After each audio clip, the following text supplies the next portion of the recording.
Hello guys and good morning. So today is June 18 June 18, 2024. So ito yung aking fractured femur o yung aking thigh bone. So actually naidugtong na to guys, no. Naidugtong na siya. So yung paliwanag ko lang yung pinaka bakal, yung bakal which costs 110,000 pesos from the orthopedic center is inserted inside my bone marrow. So inserted yun inside my bone marrow. So if you will see yung pinaka 17 staplers to 17 staplers mula rito hanggang dito. Papansin nyo, ganun kalaki yung bakal niyan. And I think itong tuhod ko, meron ding bakal na nilagay dyan.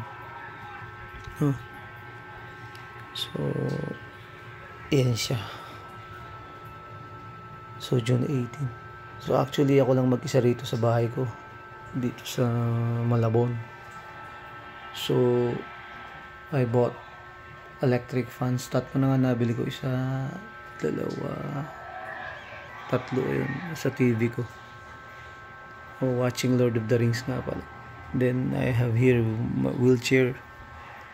Thank you nga pala kay Mayor Along Malapitan, my idol, as well with Councilor Enteng Malapitan. No, so yan, maaasahan natin guys, the Malapitan administration. I love Malapitan. Sa kanila galing lahat yan, pati itong saklay ko. And even my walker right there. So I bought pillows na rin. No. Kasi itong bed sheet na to, itong pinaka bed, foam bed. Hiniram ko lang to sa kapitbahay. So bibili muna ako. Sana magkapera. So yun ang kulang ko.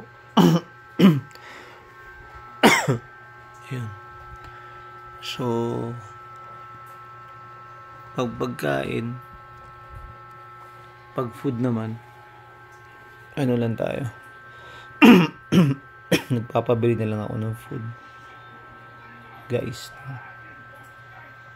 So okay, thank you nga pala kila Boss Doc Rodantay and Doc Oliveros.